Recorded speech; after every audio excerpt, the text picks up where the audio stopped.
Ayo, segera download Quran Tadabbur, tafsir dalam genggaman Anda.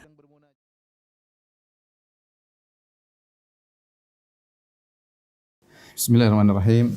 Assalamualaikum warahmatullahi wabarakatuh.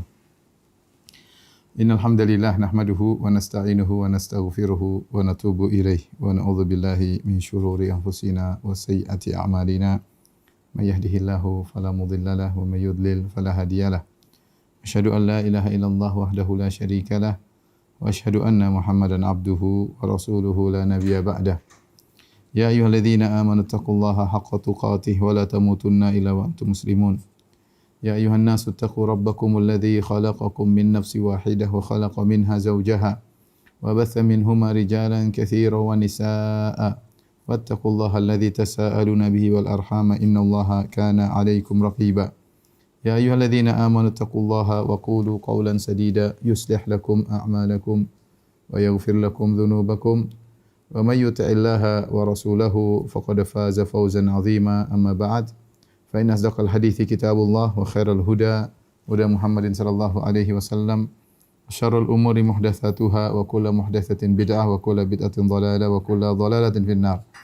Para ikhwan, para akhwat yang dirahmati oleh Allah Subhanahu wa taala, Bapak dan Ibu-ibu yang dimuliakan oleh Allah Subhanahu wa taala, jemaah Masjid Tarbiyah Cilandak yang dirahmati oleh Allah Subhanahu wa taala.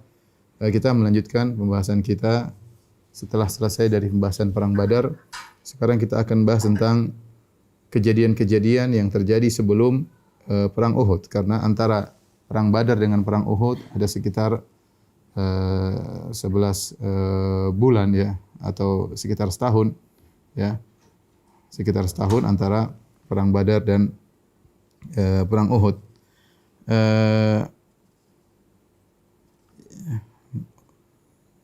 Dan kejadian-kejadian tersebut yang terjadi antara perang Badar, perang Uhud. Perang Badar terjadi pada 2 Hijriah, perang Uhud terjadi pada 3 Hijriah. Ada beberapa kejadian yang penting yang perlu kita ketahui. Yang pertama di antaranya wafatnya Ruqayyah bintu Muhammadin sallallahu alaihi wasallam. Ruqayyah putri Nabi sallallahu alaihi wasallam, istrinya Utsman bin Affan radhiyallahu taala anhu. Sebagaimana pernah kita jelaskan sebelumnya, Utsman bin Affan tidak diizinkan untuk ikut perang Badar karena dia diperintahkan oleh Nabi sallallahu alaihi wasallam untuk merawat istrinya, yaitu Ruqayyah bintu Rasulullah sallallahu alaihi wasallam. Dan qadarullah, ternyata Ruqayyah meninggal dunia tatkala selesai perang Badar. Sebagaimana pernah kita sampaikan pada pertemuan yang lalu, Nabi mengirim 2 orang sebagai pemberi kabar gembira di kota Madinah akan kemenangan Rasulullah SAW dalam perang Badar. Itu Nabi mengirim Zaid bin Harithah di antaranya ya. Kemudian Zaid bin Harithah segera memberi kabar gembira tentang kemenangan Rasulullah sallallahu alaihi wasallam. Ketika Zaid bin Harithah sampai di kota Madinah, dia mendapati putranya Usama bin Zaid yang sedang meratakan tanah di atas kuburannya Ruqayyah bintu Rasulullah sallallahu alaihi wasallam. Al-Imam Al-Bukhari meriwayatkan ya, di mana Ibnu Umar radhiyallahu anhuma berkata, "Innama taghayyaba Utsman an Badr fa innahu kana tahta bintu Rasulillah sallallahu alaihi wasallam wa kanat maridah." Utsman bin Affan tidak ikut perang Badar karena dia tahtahu bintu Rasulillah, karena istrinya adalah Ruqayyah dan waktu itu sedang sakit, maka Utsman merawat Ruqayyah. Maka Nabi SAW berkata kepada Utsman setelah pulang dari perang Badar, "Innalaka ajra rajulin mimman syahida Badran wa sahmahu." Utsman, meskipun engkau tidak ikut perang Badar, kata Nabi SAW, engkau mendapatkan pahala seseorang yang ikut perang Badar. Bahkan kau mendapatkan sahmahu, itu kau dapat bagian dari ghanimah yang Rasulullah dapatkan dalam perang Badar, diberikan juga kepada Utsman bin Affan radhiyallahu taala anhu. Dan ini ada di antara kemuliaan Utsman radhiyallahu taala anhu, tidak ikut perang Badar tapi dinilai seperti ikut perang Badar, bahkan mendapatkan sebagian ghanimah yang diperoleh oleh para sahabat dalam perang Badar. Setelah itu Ramadan, kita tahu perang Badar terjadi pada bulan Ramadan ya. Kemudian Syawal ya. Syawal pada tahun 2 Hijriah, itulah awal Idul Fitr yang terjadi di kaum muslimin ya, dan itu adalah hari kegembiraan yang sangat besar bagi kaum muslimin, terutama Idul Fitri mereka setelah perang Badar, setelah kemenangan yang luar biasa. yang mereka raih dalam perang Badar yang disebut dengan Yaumul Furqan, ya, hari pembeda. Ketika Nabi SAW datang ke kota Madinah, Nabi mendapati ada 2 hari raya yang sering dirayakan oleh penduduk kota Madinah. Di situ mereka bersenang-senang, mereka bermain-main di hari tersebut. Ya, maka Rasulullah SAW ketika datang dan melihat situasi ada 2 hari raya mereka, maka Nabi mengatakan, Innallaha qad abdalakum bihima khairan minhuma. Sungguhnya Allah telah menggantikan bagi kalian 2 hari raya ini dengan 2 hari raya yang lain lebih baik. Yaumul Fitri wa Yaumun Nahar. Hari Idul Fitr dan hari Idul Adha, ya. Dan ini dalil bahwasanya 2 perayaan yang sering mereka lakukan tersebut di-cancel oleh Nabi sallallahu alaihi wasallam dan diganti dengan 2 hari raya baru, Idul Fitr dan Idul Adha. Yang hadis ini dijadikan dalil oleh para ulama bahwasanya hari raya umat Islam, ya, tahunan cuma 2, yaitu Idul Fitr dan Idul Adha, ya. Maka jadilah Idul Fitri, Idul Adha perayaan yang menggantikan 2 hari raya yang biasa dilakukan oleh penduduk kota Madinah. Kemudian di antara peristiwa yang terjadi antara perang Badar dengan perang Uhud adalah pernikahan Ali bin Abi Thalib radhiyallahu taala anhu dengan Fatimah radhiyallahu taala anha, putri Nabi sallallahu alaihi wasallam, ya. Ali bin Abi Thalib telah menikah dengan Fatimah pada tahun pertama Hijriah. Tetapi Ali bin Abi Thalib baru tinggal serumah, yaitu baru menggauli Fatimah radhiyallahu taala anha pada tahun kedua Hijriah, setelah perang Badar. Cuma para ulama khilaf. Setelah kita tahu perang Badar pada bulan Ramadan tahun kedua Hijriah. Nah, Ali tinggal serumah dengan Fatimah kapan? Ada yang mengatakan di bulan Syawal, ya, ada yang mengatakan di bulan Dzulhijjah. Intinya setelah perang Badar. Di antara dalil dan sebagaimana sering disampaikan bahwasanya orang-orang kebiasaan orang Arab dahulu, ya, bahkan sampai sekarang mereka memisahkan antara akad dengan tinggal serumah, ya. Antara akad dengan tinggal serumah mereka pisahkan. Seperti Nabi SAW menikah dengan Aisyah ketika Aisyah berusia 6 atau 7 tahun, kemudian baru tinggal serumah dengan Aisyah 3 tahun berikutnya. Baru 3 tahun berikutnya akad dulu, baru kemudian 3 tahun berikutnya baru tinggal bersama-sama. Ali bin Abi Thalib menikah dengan Fatimah, kemudian tahun berikutnya baru kemudian tinggal serumah dengan Fatimah. Adapun dalil bahwasanya Ali bin Abi Thalib tinggal serumah dengan Fatimah setelah perang Badar sebagaimana diriwayatkan oleh Imam Al-Bukhari dan Imam Muslim dari Ali bin Abi Thalib, ya, dalam sahih mereka berdua dari Ali bin Abi Thalib, beliau berkata, "Kanat li syarifun min nasibi minal maghnam yaum Badar." Saya punya onta yang saya dapatkan dari bagian saya dari ghanimah tatkala perang Badar. Saya punya onta. Wa kana Nabi sallallahu alaihi wasallam a'tani syarifan minal khumus, dan Nabi sallallahu alaihi wasallam yang memberikan aku onta tersebut, ya, onta betina dari al-khumus, dari 1/5 yang merupakan hak Nabi sallallahu alaihi wasallam. Falamma aradtu an abtaniya bi Fatimah binti Rasulillah, tatkala aku ingin mengambil Fatimah untuk tinggal serumah denganku, wa attu rajulan sawwagan min bani Qainuqa an yartahila ma'iya fanatiya bi idkhir aradtu an abi'ahu sawaghin. Maka aku waktu itu pergi bertemu dengan seorang sawwag. Sawwag itu ahli emas, untuk membuat emas, mengecat emas, membentuk emas dari Yahudi Bani Qainuqa. Aku minta seorang ahli perhiasan, ya, untuk pergi bersamaku. Jadi Ali minta tolong sama dia, ya, karena mereka bermuamalah antara kaum muslimin dengan orang Yahudi, meskipun berbeda agama, tapi mereka bermuamalah dan mereka punya perjanjian untuk bagaimana kenegaraan berjalan di kota Madinah, sebagaimana pernah saya sampaikan, yaitu ketika Nabi SAW sampai kota Madinah, Nabi mendapati beberapa komunitas, yaitu komunitas Yahudi, komunitas kaum musyrikin, dan komunitas kaum muslimin. Maka dibuatlah suatu nama piagam namanya Wathiqatul Madinah, piagam kota Madinah. Disitulah ditulis beberapa aturan kenegaraan yang disepakati oleh komunitas-komunitas yang berbeda-beda agama tersebut, ya. Di antaranya walil Yahudi dinuhum walil muslimin dinuhum, kaum muslimin punya agama sendiri, Yahudi punya agama sendiri.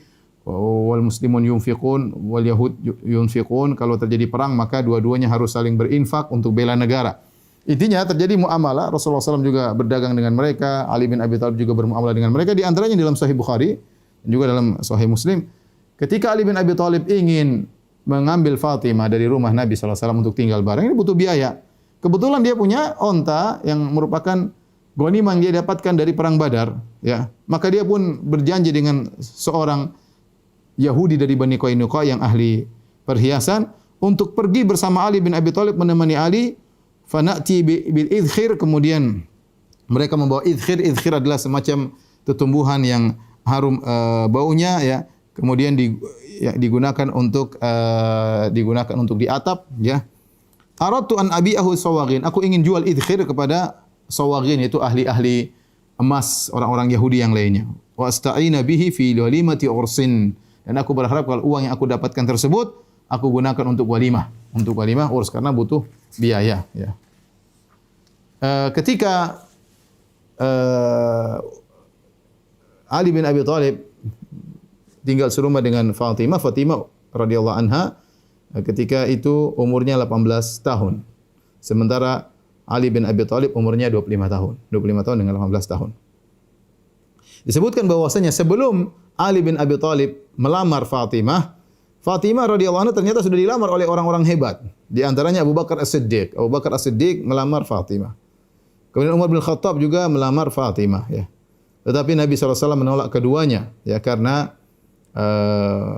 Fatimah masih kecil ya. Dalam riwayat yang sahih dari Ibnu Hibban dan juga dari Nasa'i dengan sanad yang sahih sesuai dengan kriteria sahih Muslim dari Ibnu Buraidah, dari Buraidah radhiyallahu anhu, beliau berkata khataba Abu Bakar wa Umar Fatimah. Abu Bakar melamar Fatimah, Umar juga melamar Fatimah, maka Rasulullah SAW berkata, innaha saghirah, dia masih kecil. Fa khatabah Ali fa zawwajaha. Kemudian dilamar oleh Ali, maka diterima oleh Nabi sallallahu alaihi wasallam. Jadi Nabi berharap Ali yang menikahi dengan putrinya Fatimah, sehingga ketika Ali maju langsung diterima oleh Nabi sallallahu alaihi wasallam. Rasulullah mengatakan dalil bahwasanya melihat umur juga penting dalam pernikahan ya, karena itu lebih mudah untuk saling dekat, saling kasih sayang, kecuali ada maslahat yang lebih besar ya, sebagaimana Nabi SAW menikah dengan Aisyah atas perintah Allah Subhanahu wa taala, karena malaikat Jibril datang dalam mimpi Nabi SAW agar Nabi menikah dengan Aisyah meskipun umur yang jauh berbeda. Demikian juga ada maslahat yang seperti nanti kita sebutkan, Umar bin Khattab menikah dengan Ummu Kulthum, Umar menikah dengan putrinya Ali bin Abi Thalib. Padahal umur yang berbeda, tapi ada maslahat itu pingin nasab, ada hubungan nasab antara Umar dengan Nabi sallallahu alaihi wasallam sebagaimana nanti akan kita sampaikan. Tapi memperhatikan usia antara mempelai lelaki dan mempelai wanita ini juga penting ya, oleh karenanya ketika Abu Bakar dan Umar melamar Fatimah, maka Rasulullah SAW mengatakan dia masih kecil ya. Demikian juga datang dalam satu riwayat dengan sanad yang hasan dari Buraidah, dia berkata, qala nafar minal ansar li Ali. Sekelompok orang Ansar berkata kepada Ali, indaka Fatimah. Fatimah apa?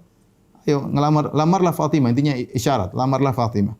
Maka Ali bin Abi Thalib pun datang kepada Rasulullah SAW. Rasulullah ini sama Ali sepupuan, kan? Ali bin Abi Thalib pamannya Nabi SAW. Nah, Muhammad bin Abdullah, Ali bin Abi Thalib, Abu Thalib dan Abdullah bersaudara, satu ayah, satu ibu. Bapaknya Abdul Muttalib, kemudian sama-sama satu ibu, punya anak di antaranya Abu Thalib dan Abdullah. Abdullah punya anak Muhammad SAW, Abu Thalib punya anak Ali. Ya, hanya saja Ali sejak kecil bersama Nabi karena bapaknya Abu Thalib miskin, sehingga Nabi yang merawat Ali bin Abi Thalib. Ya. Nabi sangat sayang kepada Ali bin Abi Thalib. Akhirnya datanglah Ali bin Abi Thalib kepada Rasulullah SAW. Maka Nabi bertanya, ma hajatu ibni Abi Thalib? Apa keperluan putranya Abu Thalib? Maka Ali berkata, ya Rasulullah, Fatimah bintu Rasulillah. Aku ingin melamar putrimu Fatimah. Maka Rasulullah SAW berkata, marhaban wa ahlan, selamat datang. Halo, selamat datang ya. Nabi tidak ngomong yang lain, cuma selamat datang ya. Selamat, ya, marhaban itu tarhib, yaitu ucapan hangat ya, untuk mengucapkan selamat seperti kita. Kalau orang datang marhaban, ahlan, selamat datang, ayo masuk misalnya. Maka Ali bin Abi Thalib mendengar jawaban Nabi cuma demikian. Nabi tidak mengatakan iya, Nabi tidak mengatakan oke. Kemudian Ali bin Abi Thalib keluar ketemu dengan sekelompok kaum Ansar tersebut dan mereka sedang nunggu apa kabarnya, apakah lamaran Ali diterima atau tidak. Faqalu ma wara'ak? Bagaimana hasilnya lamaranmu kepada Fatimah, kepada Nabi sallallahu alaihi wasallam? Qala ma adri. Kata Ali, saya enggak tahu. Walakinnahu qala li marhaban wa ahlan. Tetapi Rasulullah SAW berkata kepadaku marhaban wa ahlan. Maka mereka mengatakan yakfika min Rasulillah sallallahu alaihi wasallam ihdahuma a'taqal ahl wa a'taqal marhab. Sudah cukup, itu berarti Nabi terima. Nabi bilang marhaban saja berarti sudah diterima. Apalagi ini berkata marhaban wa ahlan. yaitu selamat datang, selamat datang. Artinya marhaban ditambah dengan ahlan ini penekanan. Ya, kalau satu saja Nabi ucapkan berarti diterima, apalagi Nabi ucapkan dua-duanya. Ya. Dalam riwayat yang lain, Ali bin Abi Thalib datang melamar Fatimah kepada Rasulullah sallallahu alaihi wasallam. Kemudian Ali ngaku, dia berkata, "Mali min syai'in fa kaifa?" Kata dia, "Ya Rasulullah, aku tidak punya apa-apa ya. Gimana mau menikah?" Ya, kemudian aku sebutkan tentang hubungan kekerabatan ya. Dan aku melamar putrinya yaitu Fatimah. Nabi bertanya, "Hal laka min syai'?" Kau punya sesuatu? Mau nikah? Mau akad nikah? Ya, mau akad nikah butuh mahar, butuh walimah. Qultu la, kata Ali, tidak ada apa-apa. Maka Nabi ingatkan, "Fa aina dir'ukal hutamiyatu?" Mana baju perangmu yang hebat yang dikenal dengan hutamiyah, yaitu yang kuat kalau terkena pedang maka pedang yang rusak. Mana baju perangmu tersebut? Qala hiya indi, saya ada baju perangku. Kata Nabi, "Fa'atiniha, berikan baju perangmu kepadaku ya." Maka kata Ali, aku radhiyallahu anhu, aku pun berikan baju perangku kepada Nabi sallallahu alaihi wasallam. Maka akhirnya Ali bin Abi Thalib menjual baju perangnya tersebut. Demikian juga sebagian barang-barangnya dia jual untuk nikah, butuh mahar, butuh walimah. Fabalagha 480 dirhaman. Maka alhamdulillah setelah dijual laku 480 dirham. 480 dirham itu kira-kira berapa? Kira-kira kalau kita katakan 12 dirham sama dengan 1 dinar, berarti 480 bagi 12 sama dengan 40 dinar. 40 dinar, 1 dinar tuh 4/4 gram emas kali 4,25 sama dengan sekitar 170 gram. 170 gram emas kira-kira. Ini kira-kira dikurskan kira-kira 170 gram emas. Ini cukup banyak ya. Maharnya Ali yang Ali belikan kepada Fatimah karena baju perang mahal dahulu, begitu dijual dapat duit banyak. Kata Nabi sallallahu alaihi wasallam memerintahkan Ali bin Abi Thalib untuk 2/3-nya dibelikan minyak wangi dan sisanya 1/3 dibelikan baju. Nah, mereka perhatian sama minyak wangi. Baik. Kemudian Rasulullah pun menyiapkan Fatimah untuk diantar kepada Ali bin Abi Thalib ya. Yaitu Rasulullah fi khamilin wa qirbatin wa wisadati adamin hashuha liful idkhir. Rasulullah menyiapkan untuk Fatimah sebuah kain yang bagus ya. Kain yang lembut ya. Kemudian qirbah, ada juga tempat air, kemudian ada bantal, kemudian bantal tersebut isinya adalah serabut-serabut dari idkhir. Tatkala Ali bin Abi Thalib ingin tinggal serumah dengan Fatimah, Rasulullah SAW berkata kepada Ali, "Ya Ali, innahu la budda lil ursi min walimah." Ya Ali, ya, harus ada walimah. Pernikahan ada walimah. Maka Sa'ad bin Abi Waqqas berkata, "Alayya kabsyun," saya tanggung 1 ekor kambing. Kemudian yang lainnya nanggung ar-rahtun minal ansar asau'an min dzurratin. Maka sebagian kaum Ansar kumpul-kumpul ya beberapa sa' dari gandum atau dari jagung atau dari tepung, sudah bikin walimah. 1 ekor kambing sama beberapa kilo dzurra atau jagung atau tepung mungkin untuk dibuat roti. Kemudian ketika malam pengantin atau malam pertemuan Ali bin Abi Thalib dengan Fatimah radhiyallahu taala anha, maka Rasulullah berkata kepada Ali, "La tuhdits syai'an hatta talqani." Ya, jangan kau melakukan sesuatu sampai kau bertemu dengan aku. Maka Rasulullah SAW pun minta didatangkan air. Rasulullah SAW berwudu.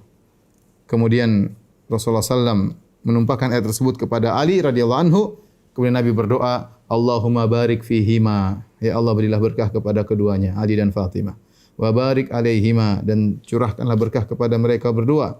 Wa barik fi naslihima, dan berkahilah keturunan mereka berdua.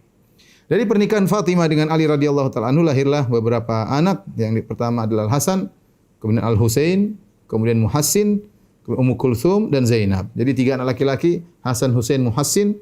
Kemudian perempuan 2, Ummu Kulthum dan Zainab. Jadi 5 anak, 3 laki-laki, 2 perempuan. Yang pertama lahir adalah Hasan, yang paling tua. Oleh karenanya Ali bin Abi Thalib disebut dengan Abul Hasan ya, karena yang paling tua anaknya adalah Al Hasan bin Ali bin Abi Thalib. Kata Ali bin Abi Thalib radhiyallahu taala anhu, tatkala wulidal Hasan samaituhu harban. Ketika Hasan lahir, aku menamakan Hasan dengan harb. Harb itu artinya perang, ya. Orang-orang Arab dahulu senang menamakan anak mereka dengan nama-nama yang sangar. Ya. Seperti apa namanya? Harb. Harb artinya perang, ya. Seperti Laith, ya, seperti Fahad artinya macan ya. Laith artinya serigala, ya, atau kemudian Hamzah singa. Mereka suka nama-nama tersebut karena orang-orang Arab dahulu terkenal dengan peperangan, ya. Haidarah artinya singa, ya. Oleh karena ketika Ali bin Abi Thalib dalam perang Khandaq, kemudian dia menakut-nakuti musuh, dia berkata, "Ana alladhi sammatni ummi Haidarah. Kalaithi ghabatin karihil manzara." Ya, aku adalah orang yang ibuku menamaiku dengan singa, seperti singa yang menakutkan di tengah hutan yang menakutkan pemandangannya. Ya, nakut-nakuti musuhnya, ya.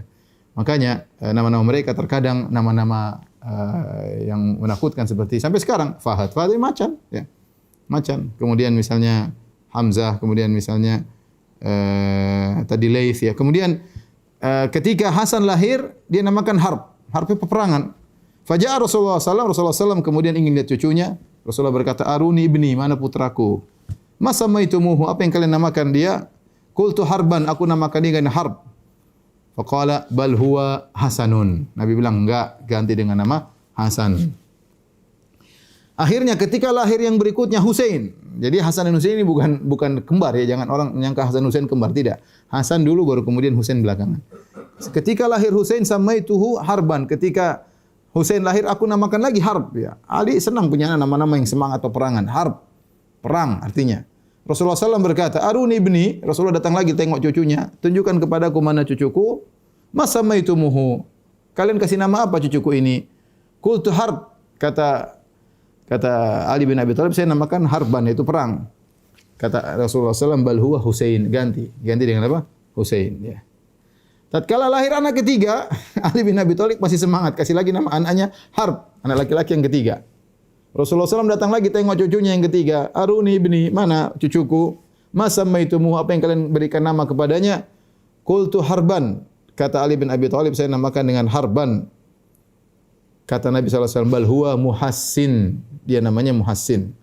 Jadi Hasan, Husain dan Muhassin. Ya.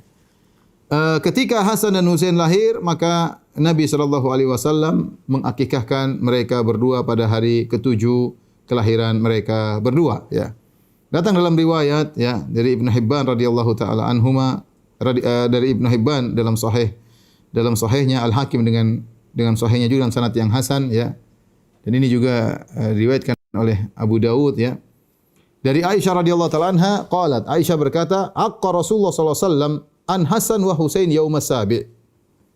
Wa sammahuma. Rasulullah SAW mengakikahkan Hasan dan Husain pada hari ke-7 dan memberi nama mereka berdua pada hari ke-7. Wa amara an yumata an ra'sihimal adha, dan Nabi menyuruh untuk menghilangkan rambut atau menggunduli rambut mereka berdua. Dan Abu Dawud tadi Ibnu Hibban dan Hakim yang riwayat berikutnya dari Abu Dawud dengan sanad yang sahih disahihkan oleh Syekh Al-Albani rahimahullah taala dari Ibnu Abbas radhiyallahu anhuma. Ibnu Abbas berkata, "Anna Rasulullah sallallahu alaihi wasallam aqqa anil Hasan wal Husain kabshan." Rasulullah SAW mengakikahkan Hasan dan Husain seekor kambing, yaitu Hasan seekor kambing, Husain seekor kambing. Ini dibahas oleh para ulama karena kita tahu sunnahnya adalah 2 ekor kambing, ya. Syatani mukafaitani, ya. Kata Nabi sallallahu alaihi wasallam diakikahkan 2 kambing yang setara, ya, untuk laki-laki.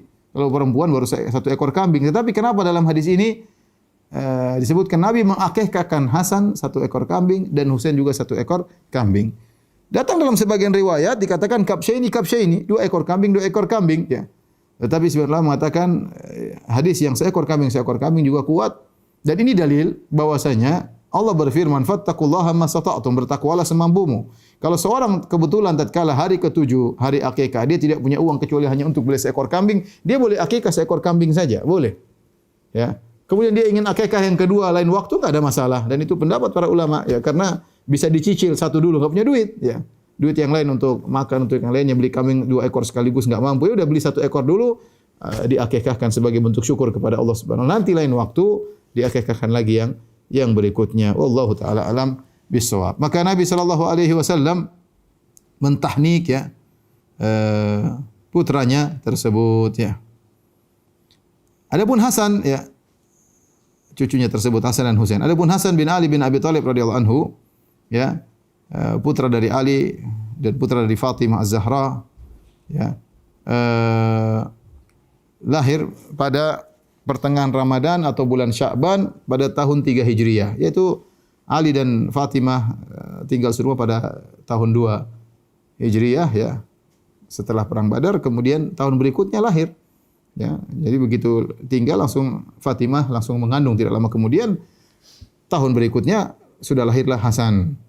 Maka Nabi SAW mentahnik, yaitu menggigit-gigit, melumat-lumat korma, kemudian dengan air liurnya, kemudian dimasukkan ke dalam mulut Al-Hasan. Dan Rasulullah SAW sangat sayang dengan Hasan. Ya. Terkadang dalam riwayat disebutkan sampai Nabi mengisap lidahnya Hasan. Ya. Rasulullah SAW memeluknya dan Rasulullah SAW mencandainya. Bahkan dalam riwayat terkadang Rasulullah SAW sedang sholat, tahu-tahu Hasan naik. Kemudian Hasan naik di atas leher Nabi SAW. Kemudian Nabi dijadikan kuda-kudaan sampai Nabi sujud dalam kondisi lama. Ya. Sampai Nabi sujud dalam kondisi lama, para sahabat ikut sujud lama. Sampai sang perawi hadis seorang sahabat lihat, ada apa kok Nabi sujud lama? Ternyata ada Hasan sedang naik di pundak Nabi SAW. Setelah selesai salat, orang-orang datang kepada Nabi, ya Rasulullah, ya, unzila alaika am hadatsa syai'? Kenapa kau sujud lama? Apakah turun ayat ketika sedang sujud, turun wahyu, ataukah telah terjadi sesuatu? Kata Nabi SAW, kullu dzalika lam yakun. Semua itu tidak ada, tidak terjadi sesuatu, tidak ada wahyu turun. Walakin ibni hadza irtahalani. Ya. Wa karihtu ya an u'ajjilahu ya alaihi. Kata Rasulullah, tidak ada terjadi apa-apa, tapi ini cucuku, jadikan aku tunggangan, dan aku tidak ingin mengganggu dia lagi enjoy main kuda-kudaan di atas Nabi sallallahu alaihi wasallam. Maka Nabi sujud lama.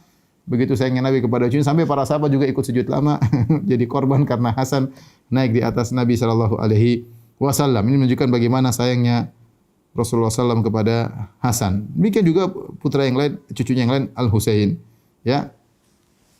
Demikian juga Rasulullah SAW pernah berkhutbah di mimbar. Ketika dia sedang khutbah di mimbar, tiba-tiba Hasan dan Husain berjalan, terjatuh. Maka Rasulullah SAW turun dari mimbar, ngambil dua cucunya, kemudian dibawa di atas mimbar, kemudian lanjutkan khutbahnya. Ya. Kata Nabi SAW, inni ru'aitu hadaini yamshiyani. Aku lihat dua cucuku ini sedang berjalan, wa ya'thuran, dan mereka berdua terjatuh. Falam amlik an nazaltu ilaihiman. Aku tidak tega, akhirnya aku turun bawa kedua cucuku tersebut ya. Al-Hasan bin Ali bin Abi Thalib ya adalah orang yang tampan. Disebutkan Hasan bin Ali dari sangat mirip dari Nabi SAW dari bagian atas ya. Adapun dari bagian bawah yang mirip dengan Nabi adalah Al-Husain. Tapi kalau bagian dada ke atas miripnya seperti Nabi adalah Al-Hasan. Makanya ketika Ali dengan Al-Hasan, kemudian datang Abu Bakar, kemudian Abu Bakar kemudian mengendong Hasan, kemudian Abu Bakar berkata, syabihun bin Nabila, syabihun bi Ali. Yaitu Abu Bakar mencandai Ali bin Abi Thalib, mengatakan anakmu ini bukan mirip kamu, hai Ali, tapi mirip kakeknya Nabi SAW. Hasan tampan, ya orangnya tampan, kemudian gagah, ya, kemudian terpuji, orangnya sangat baik, ya, sangat bertakwa, wara, hebat, ya. Hasan bin Ali bin Abi Thalib sangat berakhlak mulia. Terkumpul pada Hasan bin Ali bin Abi Thalib berbagai banyak kebaikan. Tetapi yang jadi masalah disebutkan bahwasanya bukan masalah, ini perkara yang biasa ya bagi seorang yang sederajat Al Hasan bin Ali bin Abi Thalib. Disebutkan dalam biografi beliau di antaranya menyebutkannya adalah Az-Zahabi dalam Syiar A'lam Nubala. Beliau berkata, wa kana min kahan mitlaqan. Hasan bin Ali ini suka menikah dan suka mencerai. Tazawwaja nahwan min 70 imra'atan. Dia menikah sekitar dengan 70 orang wanita. Wa qallama kana yufariquhu arba'u dharair. Hampir tidak pernah istrinya 3, selalu 4. Mungkin variabelnya ganti-ganti tapi selalu 4, ya. Lengkap, ya. Diriwayatkan dari Ja'far As-Shadiq, anna Aliyan qala, Ali berkata kepada penduduk kota Kufah, ya ahlal Kufah, la tuzawwiju Al-Hasan fa innahu mitlaqun. Wahai ahlul Kufah, penduduk kota Kufah, jangan kalian menikahkan putri kalian dengan Hasan. Dia adalah seorang yang suka menceraikan istrinya. Maka ada orang yang komentar terhadap Ali, dia berkata, wallahi lanuzawwijannahu.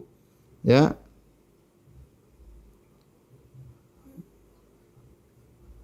Fama radhiya amsaka wa ma kariha talaq. Kata seorang mengomentari, wahai Ali bin Abi Thalib, demi Allah kita tetap akan menikahkan putri kita dengan Hasan. Dia suka tahan, enggak suka ceraikan, enggak ada masalah ya. Ya, dan Hasan tampan, dan sebagian ulama berpendapat Hasan melakukan demikian karena dia ingin memperbanyak ahlul bait. Dan dia tidak menzalimi ya. Orang juga senang dekat dengan dia, diceraikan juga tidak jadi masalah. Yang penting sudah punya anak dari Al Hasan, bagaimana tidak bangga punya keturunan dari keturunan Rasulullah sallallahu alaihi wasallam, Al Hasan bin Ali bin Abi Thalib. Saya punya sebagian kawan-kawan di Saudi, mereka syarif, asyraf, keturunan Nabi SAW dari jalur Al Hasan. Dari jalur Al Hasan. Sebagaimana sebagian ahlul bait dari jalur Al Husain. Ya.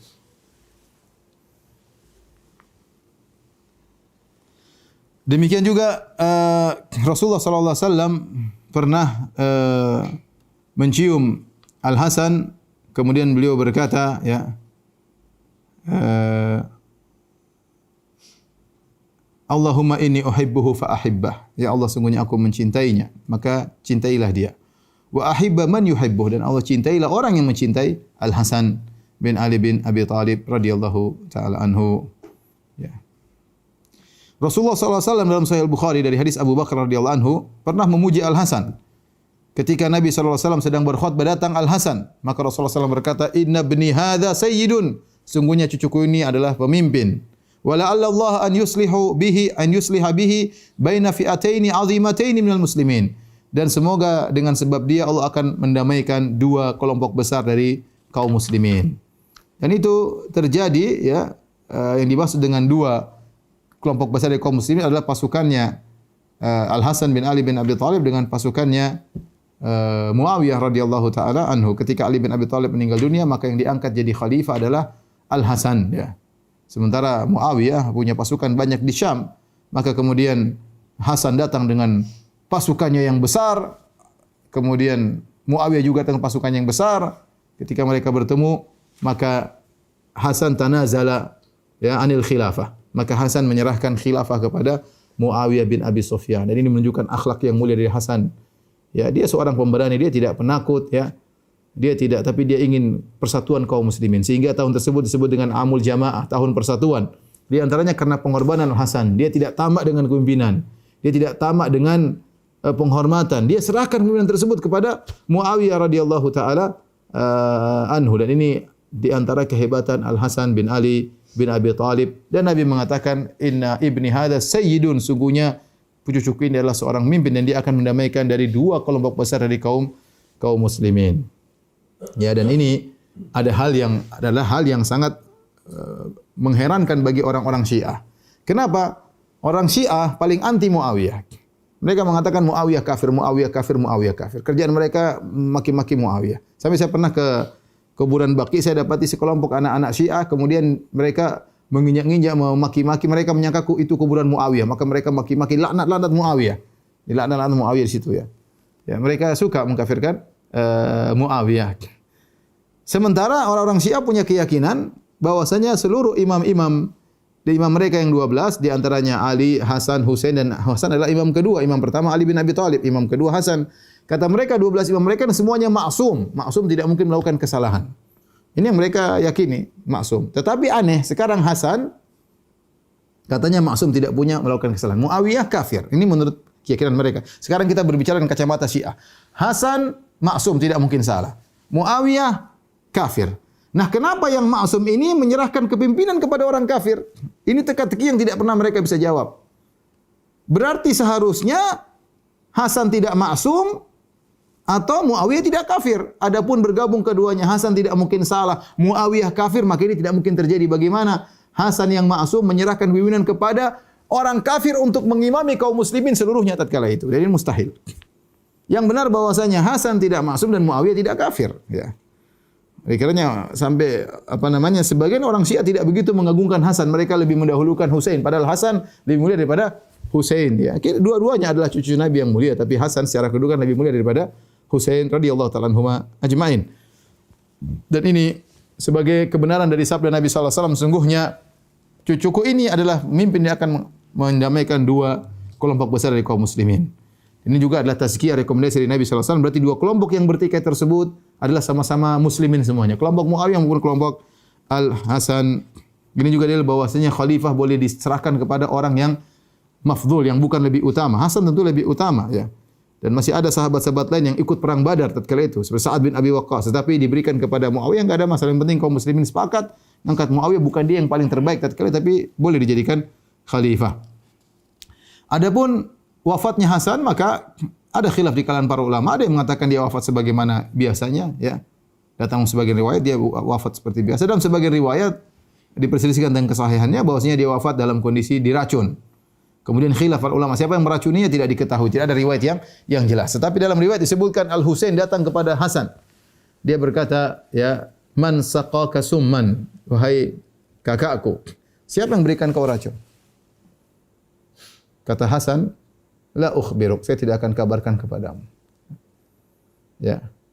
Akilu amrahu ila Allah, aku serahkan urusannya kepada Allah Subhanahu wa taala. Maksudnya, subhanallah, Hasan tidak pendendam, meninggal dalam kondisi diracuni. Akhlak mulia, meninggalkan kekuasaan, luar biasa. Ini akhlak cucu Nabi satu ini. Al-Hasan radhiyallahu taala, semuanya Hasan juga luar biasa. Dua-dua sama-sama luar biasa, ya. Adapun Al-Husain, maka radhiyallahu anhu, beliau lahir pada bulan Sya'ban tahun keempat, yaitu setahun, ya. Setelah Hasan, beda setahun, ya.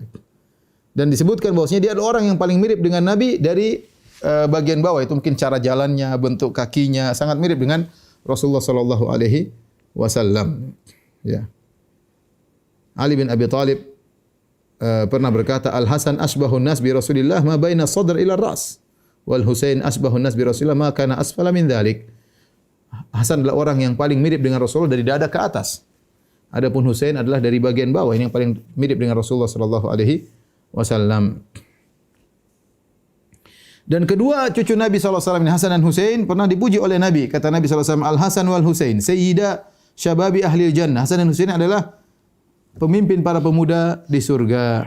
Pemimpin para pemuda di surga. Dan kita tahu Al-Husain radhiyallahu anhu meninggal dengan dizalimi, mati syahid pada tahun 61 Hijriah di Karbala di Irak, ya. Pada hari Jumat, hari Asyura, ya, 10 Muharram, ya.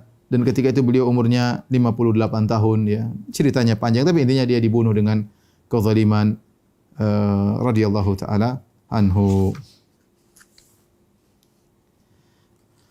Adapun anak yang ketiga dari Ali dan Fatimah, Muhassin. Bagaimana Muhassin? Muhassin meninggal dalam kondisi masih kecil, ya. Kata Ibnu Hajar bahwasanya para ulama ahli sejarah sepakat bahwasanya Muhassin bin Ali bin Abi Thalib meninggal ketika dia masih kecil di zaman Nabi sallallahu alaihi wasallam. Adapun Hasan dan Husain meninggal setelah Rasulullah SAW meninggal, ya. Tetapi Muhassin lahir di zaman Nabi SAW dan meninggal ketika masih kecil. Adapun putri Ali bin Abi Thalib dengan Fatimah, Ummu Kulsum, kita bilang putrinya dua, Ummu Kulsum dan Zainab. Bagaimana Ummu Kulsum? Ummu Kulsum lahir sekitar pada tahun 6 Hijriyah, ya. Dia bertemu dengan Nabi sallallahu alaihi wasallam, tidak meriwayatkan hadis dari Nabi sallallahu alaihi wasallam, ya. Kemudian Ummu Kulsum dinikahi oleh siapa? Oleh Umar bin Khattab radhiyallahu taala anhu, ya. Bagaimana pernikahannya? Yaitu Umar bin Khattab datang kepada Ali bin Abi Thalib, kemudian melamar Ummu Kulsum. Ummu Kulsum masih kecil, Umar sudah cukup tua. Maka Umar berkata, ankihniha, nikahkanlah putrimu kepadaku. Ya, kata Ali bin Abi Thalib, inni arsuduha li ibni akhi Abdullah bin Ja'far. Aku siapkan putriku ini untuk putra saudaraku, ya, yaitu Abdullah bin Ja'far, ya. Ali punya saudara namanya Ja'far bin Abi Thalib. Ja'far bin Abi Thalib meninggal dalam perang Mu'tah, ya, kakaknya Ali, ya. Dan Ja'far punya anak namanya Abdullah, maka dia ingin nikahkan dengan sepupunya. Jadi anaknya Ummu Kulsum menikah dengan sepupunya sendiri Abdullah bin Ja'far, ya, seumur, kemudian sebaya. Maka Umar berkata, ankihniha, fa wallahi ma minan nasi ahadun yarsudu min amriha ma arsuduhu. Kata Umar, nikahkanlah dia denganku. Tidak ada orang yang paling menunggu putrimu seperti aku, ya, kata Umar bin Khattab. Fa'ata Umar, maka akhirnya Umar pun dinikahkan oleh Ali dengan putrinya Ummu Kulsum. Setelah itu Umar datang kepada kaum Muhajirin. Umar berkata, "Ala tuhannuni, tidak kalian ucapkan selamat kepadaku?" Kata mereka, "Biman ya Amirul Mukminin?" Waktu itu Umar adalah khalifah, ya, Amirul Mukminin. "Kau menikah dengan siapa? Kita mau ucapkan selamat, nikah dengan siapa?" Maka Umar berkata, "Bi Ummi Kulthum binti Ali." Umar bangga bisa menikah dengan putrinya Ali bin Abi Thalib. Ummu Kulthum binti Ali wa ibnati Fatimah binti Rasulillah. Saya menikah dengan Ummu Kulthum putrinya Ali dan saya menikah dengan Ummu Kulthum putrinya Ali sekaligus putrinya Fatimah putri Rasulullah sallallahu alaihi wasallam. Ini sami'tu Rasulullah sallallahu yaqul, aku mendengar Rasulullah sallallahu berkata, "Kullu nasabin wa sababin yanqati'u yaumal qiyamah illa ma kana min sababi wa nasabi." Seluruh nasab dan seluruh hubungan terputus pada hari kiamat kecuali hubunganku dan nasabku. Fa ahbabtu an yakuna baini wa bain Rasulullah sallallahu nasabun wa sababun. Aku ingin, ya, aku punya hubungan dengan Nabi sallallahu alaihi wasallam, baik nasab maupun kalau tidak nasab ya dengan pernikahan. Ya. Dan ini juga kisah pernikahan Umar dengan Ummu Kulthum juga membingungkan orang Syiah. Kenapa orang Syiah mengatakan Ali ma'sum? Karena imam yang pertama. Sementara mereka mengatakan Umar bin Khattab lebih kejam dari Fir'aun. Mereka mengkafirkan Umar bin Khattab dan berbagai banyak tuduhan. Bahkan mereka melakukan perayaan atas wafatnya Umar bin Khattab. Hari kematian Umar bin Khattab mereka bergembira ria tatkala Umar bin Khattab ditikam oleh Abu Lu'lu' al-Majusi, ya. Ya, Abu Lu'lu' al-Majusi, ya. Mereka bangga dengan hal tersebut. Tapi anehnya ternyata Umar menikah dengan putrinya Ali. Ya, mereka akhirnya memiliki banyak tafsiran. Di antaranya mereka mengatakan apa? Ali terpaksa. Kalau enggak Ali dibunuh. Subhanallah. Sejak kapan Ali penakut? Bagaimana dia rela menikahkan putrinya dengan orang yang lebih kejam dari Fir'aun menurut kacamata Syiah? Ali bukan orang penakut, Ali pemberani. Ali yang ketika masih kecil tidur di tempat tidurnya Nabi sallallahu alaihi wasallam, rela untuk mati membela Nabi sallallahu alaihi wasallam. Ali yang ketika perang Khandaq melawan Amr bin Wud, tokoh hebat yang kemudian yang maju adalah Ali bin Abi Thalib. Siapa yang bilang Ali? Ali sangat pemberani radhiyallahu taala anhu. Kalau memang Umar ini bermasalah, ngapain dia rela melepaskan putrinya kepada lelaki bermasalah yang lebih kejam dari Firaun? Ya, bahkan mereka bikin cerita ketika Umar bin Khattab datang ke rumah Ali, dobrak pintu sampai Fatimah tergeser sampai akhirnya Muhassin keguguran. Kata mereka Muhassin meninggal keguguran gara-gara siapa? Gara-gara dipukul oleh Umar. Kemudian Ali diam-diam saja, istrinya digituin sama Umar. Ini semua cerita kebohongan orang-orang Syiah. Di antara peristiwa yang membingungkan mereka adalah ternyata Umar menikah dengan Ummu Kulthum putrinya Ali. Ini berarti kan sudah ada hubungan kasih sayang antara mertua dengan menantu. Mustahil Ali benci kepada Umar kemudian merelakan putrinya, ya. Ada yang mengatakan enggak, yang menikah dengan Umar adalah setan. Jadi Ali datang ke dukun kemudian minta datangkan, akhirnya ada jin perempuan menyamar jadi putrinya Ali. Ini juga kebohongan luar biasa. Yang membantah ini semua ternyata pernikahan antara Umar dengan Ummu Kulthum lahir seorang anak namanya Zaid bin Umar. Namanya Zaid bin Umar, ya. Zaid bin Umar, ya. Kemudian setelah lahir Zaid bin Umar, akhirnya Umar meninggal dunia, ya. Kemudian akhirnya Ummu Kulthum dinikahi dengan sepupu-sepupunya, anak-anaknya Ja'far. Setelah itu dinikahi oleh Aun bin Ja'far. Ternyata Aun bin Ja'far meninggal dunia lagi. Kemudian Ummu Kulthum dinikahi oleh Muhammad bin Ja'far. Ternyata Muhammad bin Ja'far meninggal lagi. Akhirnya dinikahi oleh Abdullah bin Ja'far, ya, sebagaimana yang direncanakan oleh Ali bin Abi Thalib. Akhirnya suami terakhirnya Abdullah bin Ja'far. Kemudian disitulah Ummu Kulthum meninggal ketika bersuamikan Abdullah bin Ja'far. Adapun Zainab bintu Ali radhiyallahu taala anhuma, ya, maka beliau lahir di masa kehidupan Nabi sallallahu alaihi wasallam, ya. Beliau adalah perempuan wanita yang sangat mulia, ya. Kemudian dia dinikahkan dengan Abdullah bin Ja'far, ya. Kemudian lahirlah beberapa anak dari pernikahan dengan Abdullah bin Ja'far, di antaranya Ali, kemudian di antaranya Aun al-Akbar, kemudian Abbas, Muhammad, kemudian Ummu Kulthum juga, ya. Namun dia waktu itu bersama dengan Al-Husain. Ketika Al-Husain terbunuh, kemudian dia dibawa ke Damaskus, kemudian meninggal di sisi suaminya Abdullah bin Ja'far. Itulah Zainab bintu Ali. Baik, para pemirsa yang dirahmati oleh Allah Subhanahu wa taala, Ali menikah dengan Fatimah, punya anak 5 tadi ya. Dan Ali tidak pernah poligami. Sampai suatu hari Ali ingin poligami, ingin menikah dengan putrinya Abu Jahal. Ini terjadi jauh, yaitu setelah Fatu Makkah, disebut setelah Fatu Makkah, itu Abu Jahal sudah tewas ya. Kemudian Ali ingin menikah dengan putrinya Abu Jahal. Maka akhirnya Fatimah datang mengeluh kepada Rasulullah SAW. Fatimah mengeluh dan Rasulullah sangat sayang kepada Fatimah. Kenapa sangat sayang? Para ulama menyebutkan di antaranya seluruh putri-putri Nabi meninggal di masa kehidupan Nabi SAW. Dan tinggal putri satu-satunya itu Fatimah. Jadi Nabi sangat sayang kepada Fatimah. Apalagi Fatimah cara jalannya persis seperti jalannya Nabi sebagaimana Aisyah sifatkan. Ya. Kemudian yang berikutnya Fatimah diuji dengan ujian yang luar biasa, itu meninggal bapaknya. Bapaknya meninggal di masa kehidupannya. Makanya Fatimah 6 bulan setelah Rasulullah meninggal, beliau juga meninggal dunia. Intinya ketika itu putri Nabi cuma satu, Fatimah. Ya. Semua anaknya semua meninggal, tinggal sini anaknya tinggal satu. Fatimah, apalagi dari Fatimah kemudian lahir cucunya Hasan dan Husain. Maka ketika Ali melamar, bahkan sudah melamar putrinya Abu Jahal. Abu Jahal sudah tewas. Maka Fatimah mengetahui, suamiku melamar. Maka Fatimah pun datang kepada Nabi SAW, dia berkata, Yaz'umu qaumuka annaka la taqdhab li banatika. Wahai Rasulullah, kaummu menyangka kau tidak marah membela putrimu.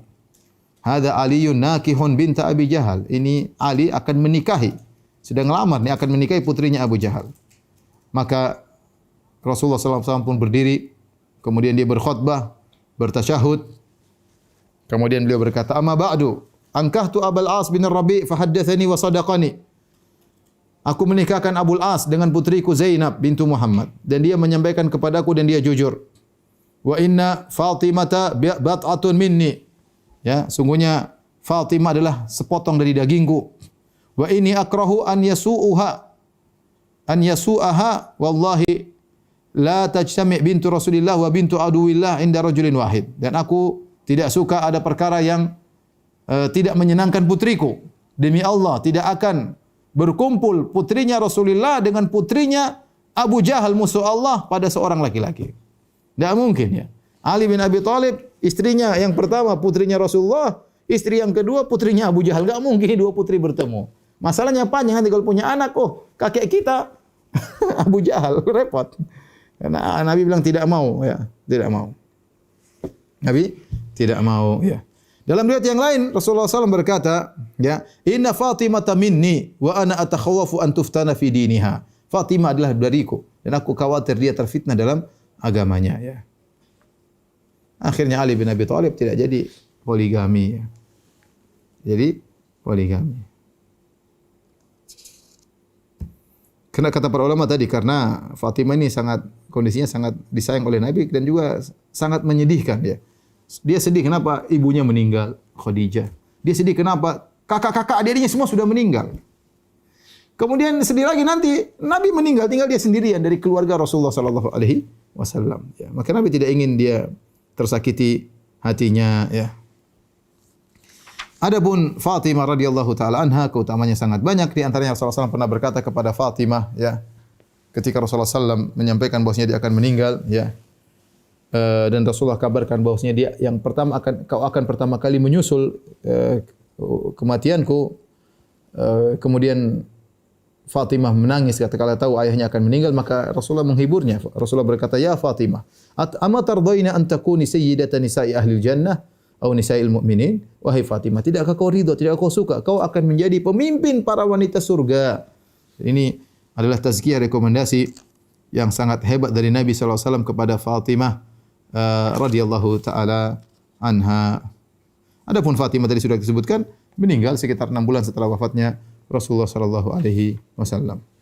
Baik, peristiwa berikutnya para pemirsa yang dirahmati Allah Subhanahu wa taala adalah munculnya orang-orang munafik. Jadi saya katakan tadi ketika Nabi sallallahu alaihi wasallam datang ke kota Madinah ada 3 komunitas kaum muslimin, yaitu dari siapa kaum muslimin ini? Dari suku Aus, suku Khazraj. Coba kita gambarkan sebentar ya.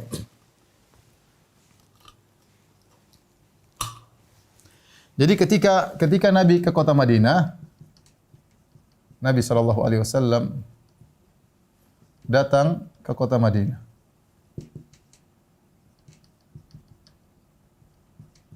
Di Madinah ada 3 komunitas, ada 3 komunitas. Yang pertama, komunitas Yahudi. Yang komunitas Yahudi ini ada 3 suku ya. Suku pertama namanya Bani Qainuqa. Kemudian yang kedua namanya Bani Nadhir. Yang ketiga namanya Bani Quraidah. Bani Quraidah ya. Kemudian di sana ada kaum muslimin, komunitas kaum muslimin. Siapa sih kaum muslimin tatkala itu? Mereka ini adalah suku Al-Aus, dan Al-Khazraj yang masuk Islam.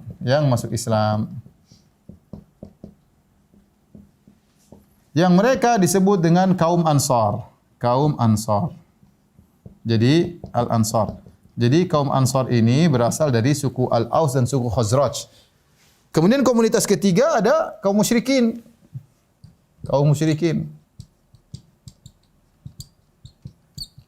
Siapakah kaum musyrikin ini? Mereka adalah suku Al-Aus dan Al-Khazraj yang belum masuk Islam dan masih menyembah berhala.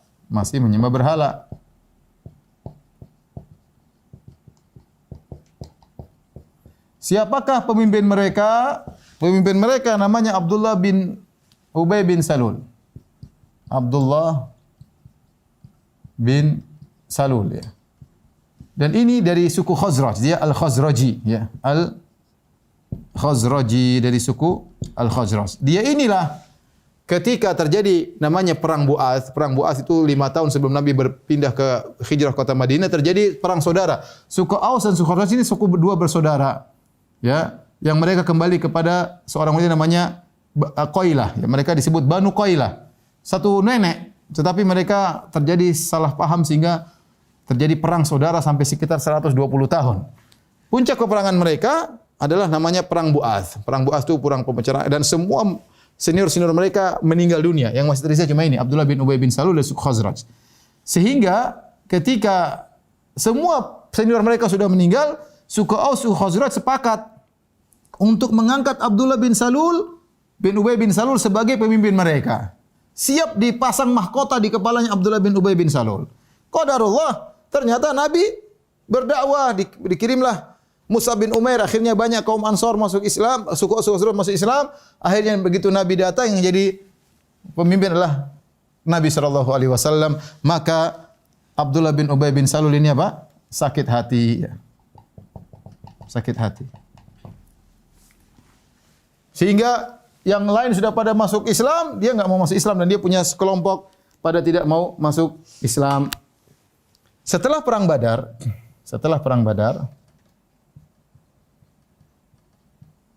ya, nampak kekuatan kaum muslimin, akhirnya mau tidak mau Abdullah bin Ubay bin Salul akhirnya berubah ya. Mereka berubah. Dari mana? Dari musyrikin menjadi munafikin. Menjadi apa? Munafikin. Munafikin dalam maksud KTP-nya Islam ya. Islam tapi batinnya kafir. Inilah, jadi orang-orang munafik itu baru muncul pada tahun 2 Hijriah. Karena rasa takut kepada kaum muslimin, sehingga mau tidak mau mereka harus merubah status jadi munafik.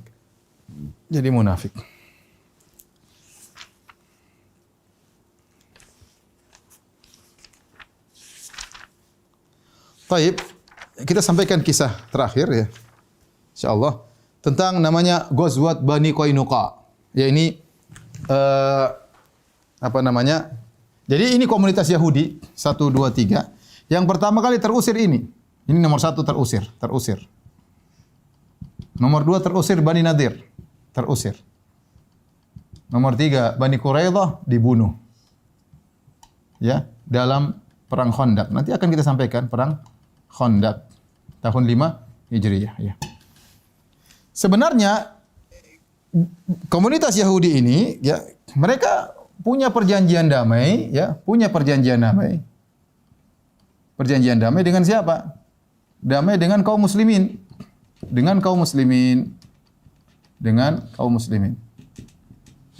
Dalam suatu perjanjian namanya Wathiqatul Madinah.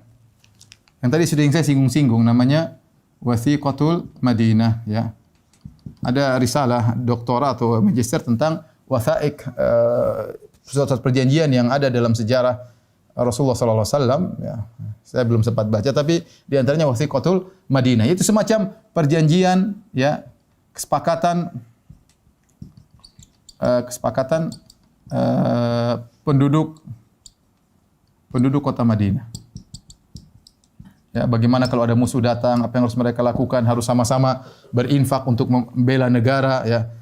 Namun mereka semuanya berkhianat. Yahudi semuanya berkhianat. Yang pertama kali berkhianat ya ini Bani Qainuqa. Ini yang pertama kali berkhianat. Kemudian yang kedua berkhianat Bani Nadir, ingin bunuh Nabi sallallahu alaihi wasallam. Yang ketiga berkhianat dalam perang Khandaq, membela kaum musyrikin, ya. Maka yang pertama kali terusir adalah Bani Qainuqa,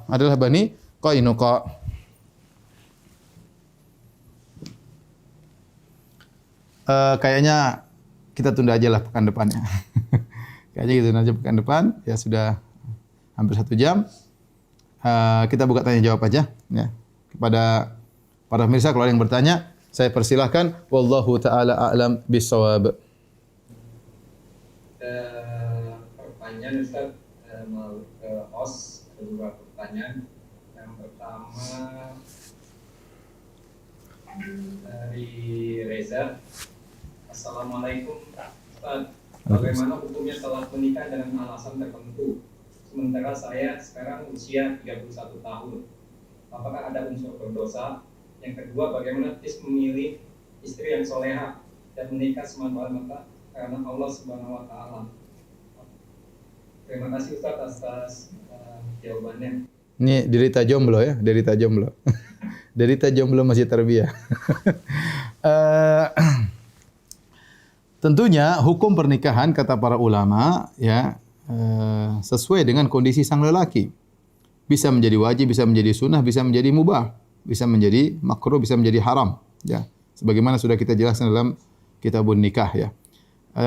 Menjadi wajib kalau ternyata dia khawatir terjerumus dalam kemaksiatan. Misalnya kalau dia tidak menikah, akhirnya dia melakukan hal-hal yang haram, seperti sering masturbasi misalnya, atau sering melihat hal-hal yang haram misalnya, maka seperti ini dia harusnya menikah agar dia bisa menyalurkan syahwatnya kepada yang halal ya. Ini sudah wajib seperti ini. Yang kedua, kalau dia ternyata bisa menjaga diri, dia tidak terjerumus dalam perkara yang haram, namun dia masih bisa bertahan, maka ini hukumnya sunnah. Hukumnya sunnah ya. Yang ketiga, kalau ternyata ya tidak ada masalah, dia juga enggak terlalu berhasrat, enggak terlalu ini ya, maka hukumnya mubah, bisa menjadi haram kalau dia menikahi seorang wanita dalam rangka menyakiti, dalam rangka balas dendam misalnya dan yang lainnya, tentu Allah Maha tahu. Di zaman sekarang ini saya rasa cuma berkisar pada wajib atau sunnah, apalagi dengan tersebarnya syahwat di zaman seperti ini,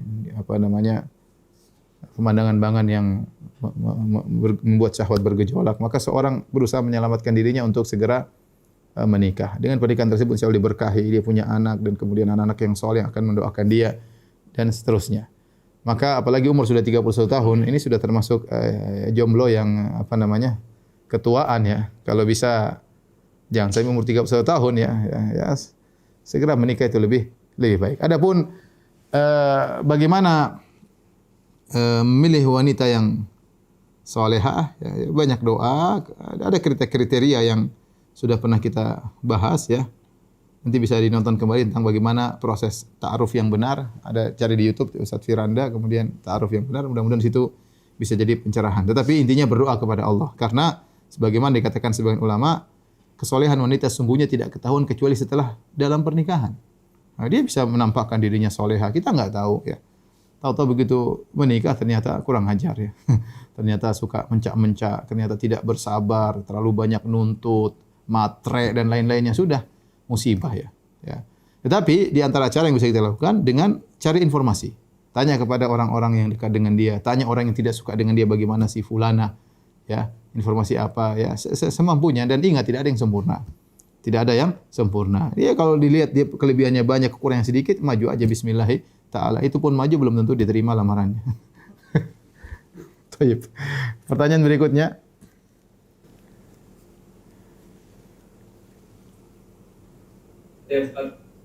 Menikah dengan cara diwakilkan karena waktu tersebut telah tidak memungkinkan untuk pulang kampung karena pandemi.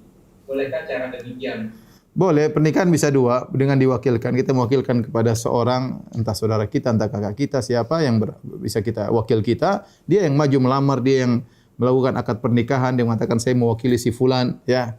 Ini bisa dilakukan. Atau cara kedua dengan video call, ya. Video call, hadir wali semua lengkap, semua sudah nikah aja dengan video call, tidak perlu wakilkan, langsung terjadi pernikahan. Dan alhamdulillah di balik musibah ada hikmah. Sebagian orang bahagia, kenapa? Karena menikah di masa pandemi tidak terlalu banyak biaya, tidak terlalu banyak biaya. Karena kalau selain masa pandemi harus sewa gedung, harus apa, belum walimah begitu banyak dan macam-macam, kita tek bengeknya. Oleh karenanya sebagian orang semangat menikah di musim pandemi ini, alhamdulillah diantaranya mengurangi biaya sehingga biaya bisa difokus untuk persiapan rumah tangga, karena namanya kehidupan rumah tangga butuh biaya yang banyak. Wallahu a'lam bishawab. Pertanyaannya tentang pernikahan terus nih, Pak. Ini jomblo-jomblo semua ini yang nonton kayaknya. Tayyib, silakan. Selanjutnya, Anda mau bertanya Ustaz, jika Anda menawarkan diri untuk dinikahi oleh calon suami yang dulu gagal menikah, tapi Anda belum tahu apakah calon yang dulu ini sudah benar-benar hijrah atau belum. Jika dia bersedia lagi dengan pernikahan, apakah yang harus dilakukan memastikan bahwa Ivan ini sudah hijrah? Tidak jadi masalah seorang menawarkan dirinya untuk dinikahi oleh seorang lelaki yang soleh, ya. Namun sebaiknya melalui perantara. Melalui perantara. Maksud saya wanita berusaha menjaga harga dirinya, kasih isyarat kepada laki tersebut, ya. Jangan dia telepon aku adalah milikmu, ya. Terlalu vulgar, enggak ya? Karena wanita asalnya dicari. Ya, laki yang mencari, maka bisa dengan lewat kakaknya atau lewat temannya dengan memberi isyarat agar sang lelaki mau melamar dia. Adapun mengecek apakah dia sudah berizin atau tidak, maka lihat bagaimana bisa mengecek akun-akun medsos yang dia miliki, pergaulannya, temannya. Tidak ada masalah kita mengecek untuk meyakinkan apakah calon kita ini soleh atau tidak. Kalau ternyata dia sudah berhijrah, sudah serius, sering ngaji dan yang lainnya, maka bismillah. Sekali lagi saya katakan kepada para jombloan dan jomblowati bahwasanya tidak ada yang sempurna. Calon kita enggak ada, kita sendiri tidak sempurna, kita banyak kekurangan. Demikian juga pasangan kita juga, calon pasangan kita juga banyak kekurangan. Apalagi setelah kita menjalani kehidupan rumah tangga, kita akan tahu masing-masing kita punya kebobrokan yang harus kita kita mengerti, ya, kekurangan dari pasangan kita. Tapi ini semua kita bicara masalah sirah, apa hubungannya dengan masalah jomblo. Mungkin karena status pernikahan Ali bin Abi Thalib dengan Fatimah, maka digatok-gatokkan, maka jomblo-jomblo semangat bertanya. Silakan pertanyaan berikutnya. Pertanyaan selanjutnya dari Abu Musa di Riau. Anda mau tanya arti dari maksum, karena Anda pernah mendengar bahwa maksum adalah terhindar dari dosa, bukan tak pernah berdosa. Apakah perkataan ini benar?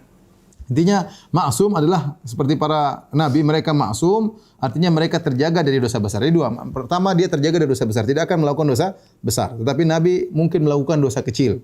Sebagaimana kita sebutkan para anbiya, mereka melakukan kesalahan.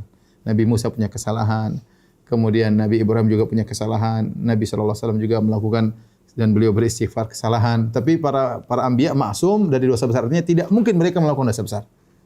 Itu di antara maknanya maksum. Kemudian mereka juga maksum dari sisi menyampaikan syariat, ya. Tidak mungkin syariat yang mereka sampaikan salah, ya. Tidak mungkin syariat, kalau mereka tidak mungkin yang disampaikan adalah salah, ya. Kemudian para nabi kalau melakukan kesalahan pasti ditegur karena apa yang mereka lakukan berkaitan dengan syariat, berkaitan dengan syariat. Sebagaimana Nabi ditegur beberapa kali, abasa wa tawalla an jahul a'ma, ya, ini Allah tegur. Kemudian dalam ayat yang lain, ya ayuhan nabi lima tuharrimu ahlallahu lak. Ditegur juga oleh Allah Subhanahu wa taala. Allah juga tegur afallahu anka lima adzinta lahum. Allah juga tegur Nabi sallallahu alaihi wasallam. Allah juga tegur dalam ayat yang lain, maka lin nabi an yakuna lahu asran hatta yuskhina fil ard. Allah juga tegur, ya. Allah juga tegur dalam ayat yang lain, maka lin nabi aistaghfirul musyrikin walau kanu makanil nabi walladzina amanu yastaghfirul musyrikin walau kanu uli qurba. Sekitar 5 tadi saya sebutkan di mana Nabi pernah ditegur oleh Allah Subhanahu wa taala. Itu di antara bukti kemaksuman Nabi sallallahu alaihi wasallam. Adapun kita tidak ada yang maksum. Karena kalau kita melakukan kesalahan, enggak ada yang tegur. Wahyu sudah terputus, ya. Maka di antara makna maksum saya katakan tadi adalah maksum tidak mungkin melakukan dosa besar, ini mustahil terjadi. Kalaupun melakukan dosa kecil maka Allah tegur. Kenapa? Karena semua yang diucapkan dilakukan oleh Nabi akan menjadi syariat. Oleh karenanya Nabi maksum dari sisi pemberian kepada menyampaikan syariat tidak mungkin salah, tidak mungkin salah. Wallahu a'lam bishawab. Pertanyaan terakhir, Ustaz, dari David di Bekasi. Kenapa orang-orang Syiah mengkultuskan Husain?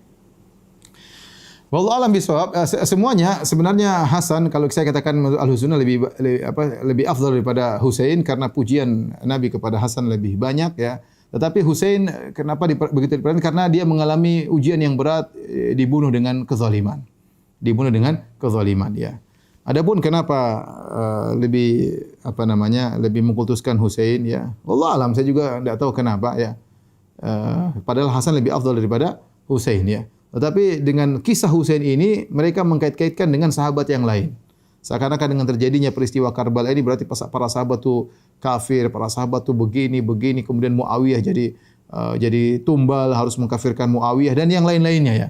Kita juga tidak tahu sebabnya kenapa, tetapi demikianlah mereka menjadikan cerita wafatnya, mati syahidnya Husain radhiyallahu taala anhu dalam peristiwa Karbala sebagai sarana untuk mengobarkan permusuhan kepada para sahabat yang lain. Dan ini saya enggak tahu kenapa bisa demikian. Ya, mereka telah digelincirkan oleh syaitan, kemudian juga banyak lagi cerita-cerita yang tidak benar yang mereka sampaikan. Wallahu ta'ala alam bisawab. Demikian saja kajian kita. Insyaallah kita lanjutkan pekan depan, ya, masih tentang peristiwa-peristiwa yang terjadi menjelang perang Uhud. Insyaallah 2 pekan lagi baru kita mulai masuk perang Uhud. Masih pertemuan depan masih peristiwa yang terjadi menjelang perang Uhud insyaallah taala. Kurang lebihnya saya mohon maaf kepada para jamaah tarbiyah. Insyaallah kita bertemu lagi dengan izin Allah pada pekan depan pada waktu yang sama باذن الله تعالى وبالله التوفيق والهداية. السلام عليكم ورحمة الله وبركاته.